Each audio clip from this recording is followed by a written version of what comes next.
pessoal, sejam todas bem-vindas, sejam todos bem-vindos. Eu sou o professor Pedro Pontes e sejam todas bem-vindas e todos bem-vindos à nossa sexta aula criada para o curso de Filosofia da Biologia. O tema de hoje é níveis e unidade de seleção, que é baseado no capítulo 9 do livro Filosofia da Biologia, Níveis e Unidade de Seleção, o pluralismo e seus desafios filosóficos. A autora Estela Yolanda Santini, que é professora titular da Universidade de Buenos Aires, na Argentina. Bem, a que nos referimos agora? Olha, simplesmente é o grande problema que nós vamos ver é que não existe um consenso de a que nível se dá a seleção natural.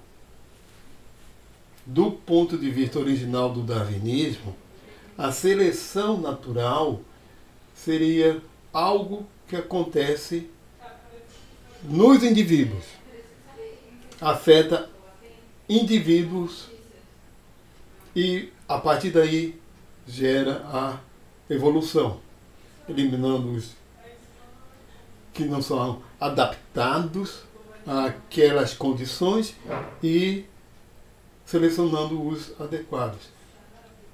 E essa posição se consolidou na síntese feita nos anos 30, 40, 50, com a genética mendeliana, a genética de populações. Sim, mas a partir dos anos 50 começaram a haver questionamentos, que nós vamos ver isso. Então, a que nível, ou são níveis que se dá a seleção natural, porque o questionamento não é da seleção natural, que é um processo bastante corroborado, como a gente já viu em aula anterior. Sim, mas acontece a que nível biológico? É no gene.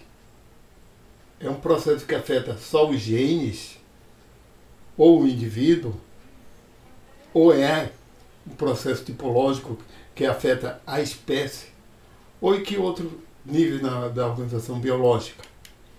Então vamos lá. Seleção natural, o estatuto conceitual. A questão agora não é o questionamento da seleção natural, mas sim o que os autores consideram que a seleção natural seja. Tem autor que considera que é uma força impulsionadora da natureza, impulsionadora da evolução.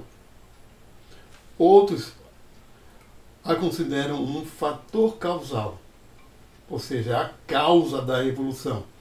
Outros como processo causal em âmbito populacional, que afeta populações. Outros que é uma tendência ou consequência estatística em âmbito populacional de eventos no nível mais baixo, que é o genético. Eventos que acontecem no nível genético e têm consequências no âmbito populacional em termos estatísticos. Vocês já estão vendo que o conceito vai ficando mais amplo, né? Em termos conceituais, nesse caso. Um efeito funcional derivado de outras causas. Ou seja, ele são várias causas que levam, ele não seria causa, é um efeito que leva a um efeito funcional. E esse é mais geral ainda, que diz que é um nome aplicado à última etapa de uma série de eventos de reprodução e sobrevivência no complexo domínio dos seres vivos. Então a seleção natural seria quase uma metáfora. Não seria algo de fato que acontecesse. É uma metáfora explicativa que os biólogos usam. Então, continuando, né? Olha, a questão dos fatores que afetam a seleção natural. Isto relativamente consensual. Por que acontece a seleção natural? Existem fatores que afetam. Então, o primeiro ponto que é a variabilidade entre indivíduos de uma população. Para que haja seleção natural tem que haver a variabilidade. E essa variabilidade tem que haver a transmissão no processo reprodutivo.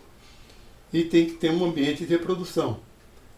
Liu Wonting, em 1970, colocou que as condições para a seleção natural operar, ele não está falando nos níveis, onde é que ela opera em si, quais são as condições para ela acontecer. Então, tem que haver variação fenotípica em primeiro lugar. Essa variação fenotípica tem que gerar uma aptidão diferencial daqueles indivíduos que têm essa variação, ou daqueles, pode ser indivíduo, pode ser grupo, pode ser população, espécie, gene, né? Então a variação fenotípica, aptidão diferencial, e que essa aptidão tenha potencial hereditário. Né? Então, continuando, o que aconteceu? A partir dos anos de 1950, alguns biólogos, especialmente da área de comportamento e da área ambiental, ecologista, como por exemplo o Wayne Edwards, né, ele começou a defender a ideia de que a seleção não ocorreria a nível do indivíduo ou do gene, e sim de grupos. Então, como explicar que existem grupos de animais sociais, que apresentam comportamentos que são favoráveis ao grupo, mas não ao indivíduo? E isso favoreceria o quê? A seleção do grupo e não do indivíduo. Então a seleção natural estaria se dando no nível daquele grupo. E pode ocorrer grupos diferentes dentro da mesma espécie. Então, como ele citou como exemplo, características comportamentais favoráveis, que é ao grupo, mas não é ao indivíduo, estratégia adaptativa de limitar a reprodução e preservar a provisão de alimento para o grupo, a função dos sentinelas, que arriscam sua vida para defender o grupo, e outros comportamentos altruístas. O grande problema na época seria a falta de verificação empírica, de haver correlação entre a seleção natural e grupos, de se correlacionar o fenômeno chamado seleção natural com os de grupos existentes, né? Então, dando continuidade, os defensores de que a unidade da seleção natural ou seria um indivíduo ou gene expresso através dos indivíduos, né? Como George Williams em 1960, ele levantou a justificativa pela seleção do indivíduo. Então, nessa justificativa ele tem que a seleção natural é um mecanismo de evolução, já bastante corroborado. As adaptações, isso, lembre-se do adaptacionismo.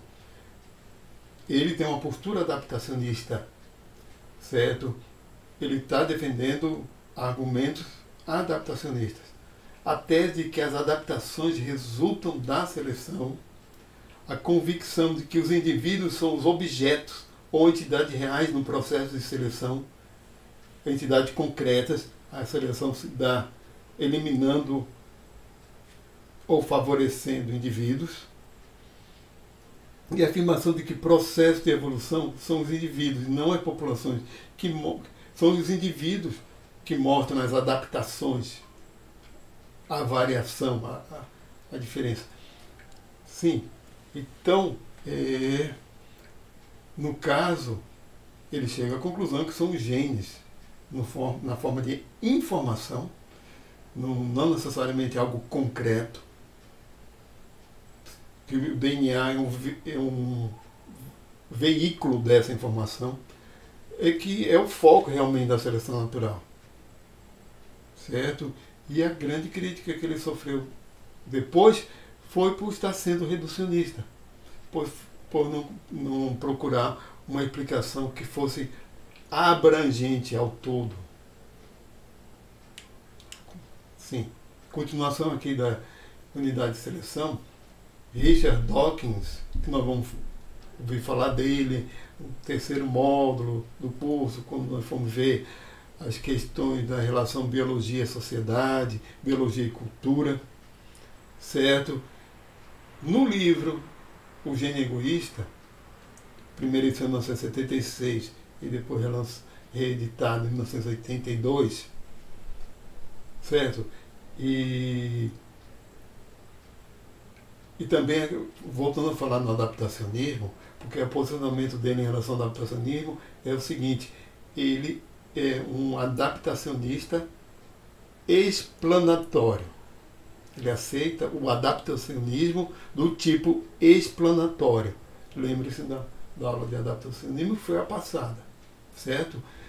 Então, ele caracteriza duas unidades básicas para esse processo de seleção natural. Tem que haver um replicador, que é aquilo que tem a capacidade de copiar a si mesmo diretamente e com fidelidade e transmitir-se de geração em geração, como o próprio DNA, e veículo, aquilo que hospeda os replicadores, e serve para protegê-los e propagar os próprios replicadores, né, os organismos. Então, do ponto de vista de Richard Dawkins, o veículo é um mero portador dos replicadores, que o objetivo do processo evolutivo e da própria vida seria a propagação do replicador, que desde a origem da vida, os replicadores é que direcionaram, né, os replicadores tivessem a capacidade da própria replicação e de terem veículos adequados, eles foram eliminados simplesmente. Certo? Aí sim, o gene em si é a informação. A ação dos genes se estende também ao comportamento. Certo? Não existe grupos como entes discretos. Ele defende também que grupo não são entidades separadas, discretas, isoladas. São grupos, são conjunto de indivíduos. Então não faz sentido falar em seleção de grupo. Rowe, em 1980, ele só dá uma outra conotação às ideias de Richard Dawkins, falando que o par não é replicador e veículo, e sim replicador e interagente. Esse interagente seria o portador do replicador, que interage com o replicador e interage com o meio e outros, né, e outros indivíduos. Vamos lá.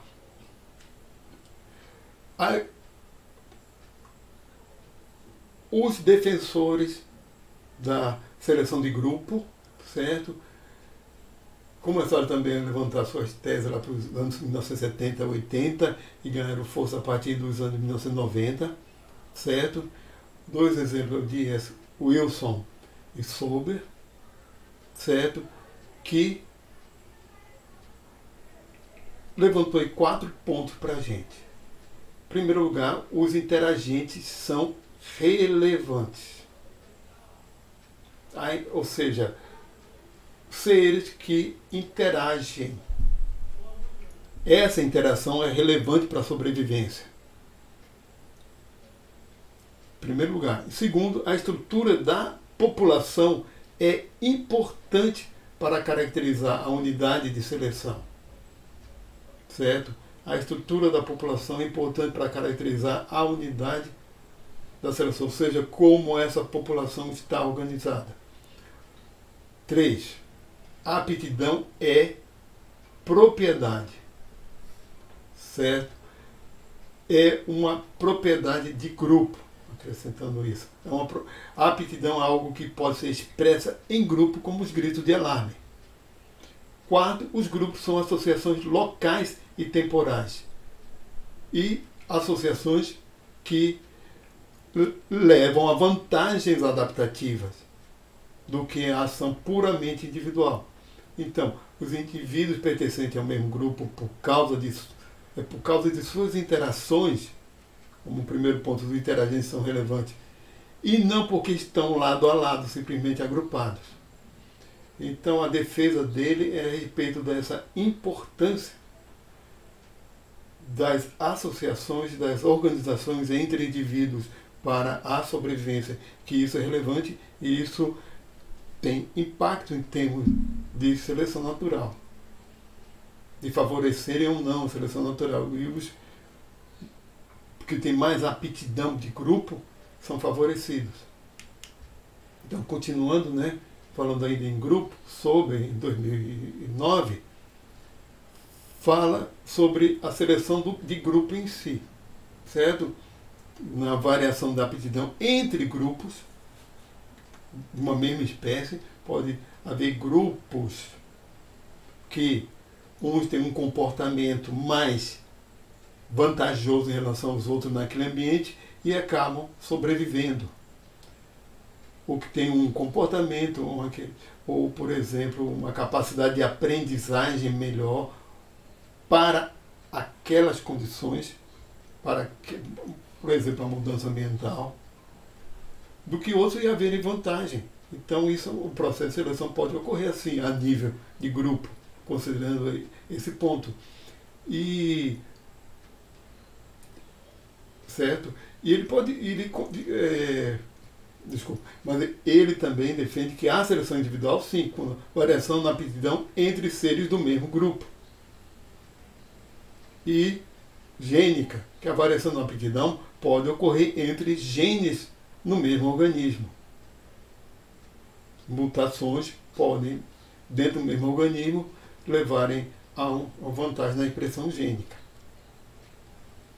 E grupos com indivíduos altruístas têm maior vantagem do que grupos sem altruístas no processo competitivo, né?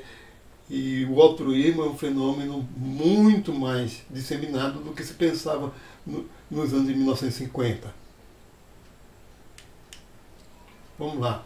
Então, as abordagens de 1990 para cá tendem a estar colocado aí, a partir do último slide, que é as abordagens pluralistas, em que não existe um nível que ocorra a seleção natural.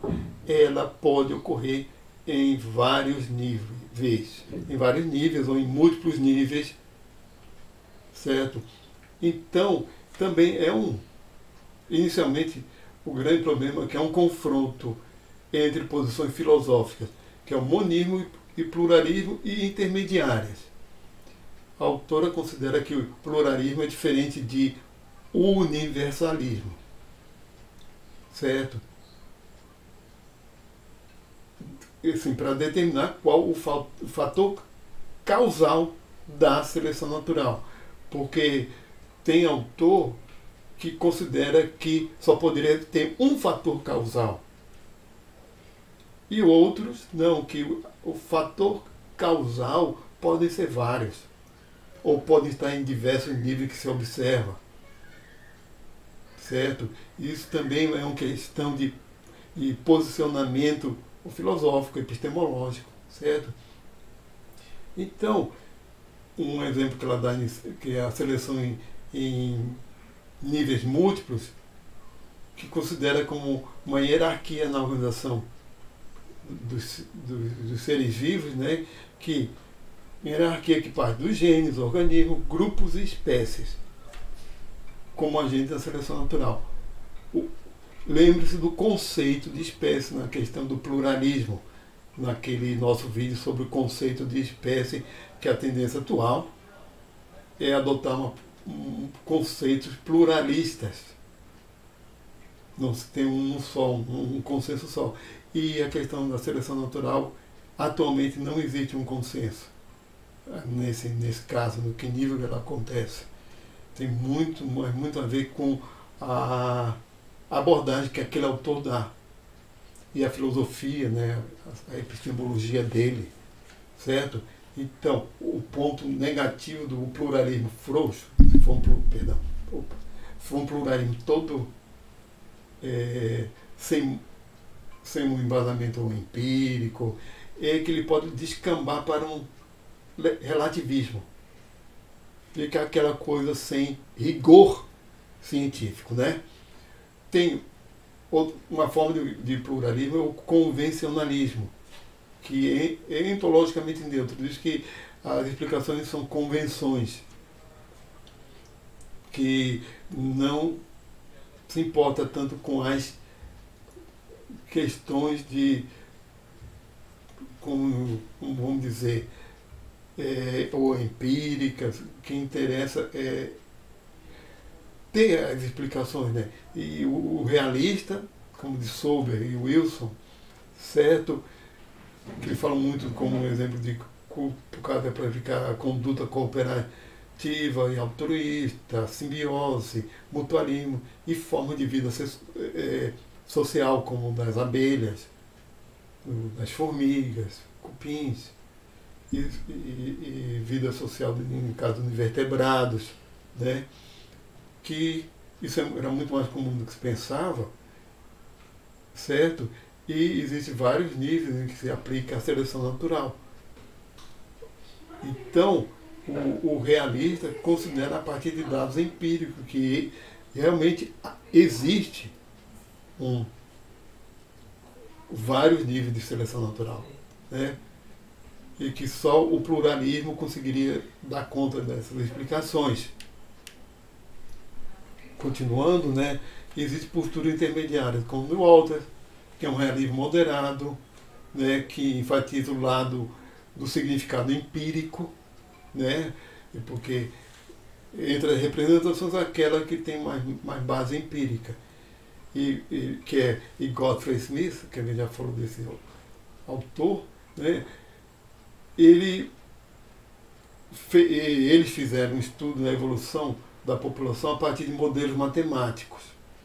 Então eles fizeram comparação de modelos matemáticos entre a aptidão média dos indivíduos e a aptidão de grupo e observaram que realmente são equivalentes. A aptidão do grupo é uma média da aptidão dos indivíduos que compõem aquele grupo. Então pode-se considerar que a seleção natural pode se dar a nível de grupo. O nível de grupo, né? Então, outra questão aí, agora, para ver, a gente já está terminando, são as limitações da explicação individualista. São justamente as limitações da explicação que os genes são o alvo da seleção natural.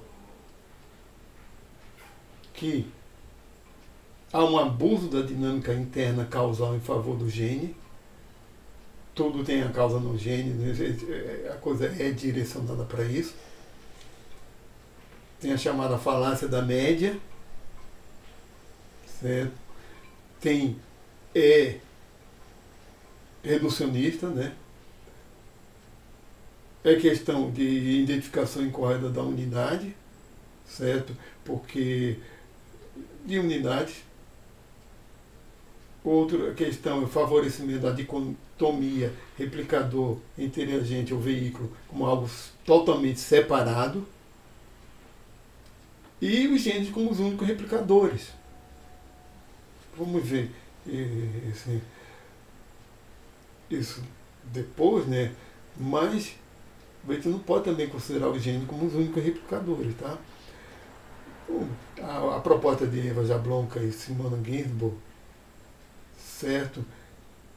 Ela vai ser abordada numa aula posterior, tá? E fica um assunto para a aula.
nossa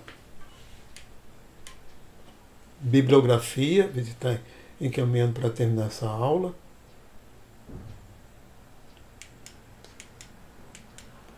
Nossos